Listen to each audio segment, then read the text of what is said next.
أعوذ بالله من الشيطان الرجيم. بسم الله الرحمن الرحيم. قالوا ادع لنا ربك يبين لنا ما لونها.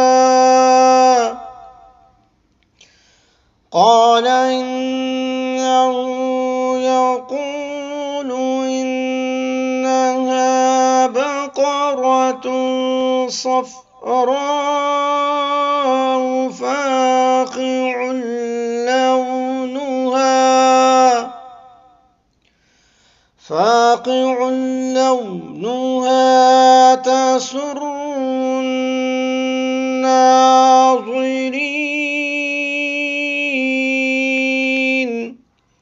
کہنے لگے کہ آپ ہمارے لیے اپنے رب سے درخواست کریں کہ ہمیں صاف صاف بتائے کہ اس کا رنگ کیسا ہو۔ موسیٰ علیہ السلام نے فرمایا کہ اللہ فرماتا ہے کہ وہ ایسے تیز زرد رنگ کی گائے ہو جو دیکھنے والوں کا دل خوش کر دے۔ جیسا کہ آپ جانتے ہیں کہ سورۃ البقرہ کا درس جاری ہے، ہم آیت نمبر 69 تک پہنچے ہیں۔ جیسے گزشتہ دروس میں یہ بات گزر چکی ہے کہ گائے کا قصہ جو ہو جاری ہے، کیونکہ قاتل نے قتل کرنے کے بعد لاش کو یعنی آبادی میں پھینک دیا تھا تاکہ پتہ نہ چلے کہ قتل کس نے کیا ہے۔ تو یہ موسیٰ علیہ السلام کا زمانہ تھا۔ موسیٰ علیہ السلام سے قاتل نے کہا کہ بھئی آپ پتہ چل کریں کہ قاتل کون ہے۔ تو موسیٰ علیہ السلام نے اللہ پاک سے دعا کی، اللہ پاک نے یہ حکم دیا بھی یہ گائے ذبح کرو اور اس کے گوشت کا ٹکڑا لاش کو مارو، لاش خود بتائے کہ بھی قتل کس نے کیا ہے۔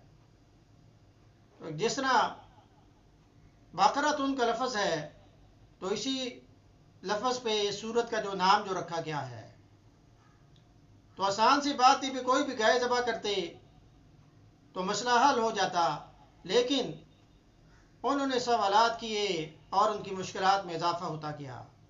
تو پہلا سوال موسیٰ علیہ السلام سے یہ کیا بھی آپ اپنے رب سے یہ پوچھیں کہ وہ گائے کیسی ہو۔ تو پھر اللہ پاک نے جواب دیا کہ آپ انہیں بتائیں کہ گائے نہ ہی بوڑھی ہو نہ ہی بچی ہو۔ ابھی پہلا سوال ختم ہوا تھا کہ انہوں نے دوسرا سوال بھی کر دیا کہ گائے کا رنگ کیسا ہو۔ تو پھر موسیٰ علیہ السلام نے جواب دیا کہ گائے جو گہرے زرد رنگ کی ہو۔ اب ان کے ان سوالات کا مقصد موسیٰ علیہ السلام کو تنگ کرنا تھا۔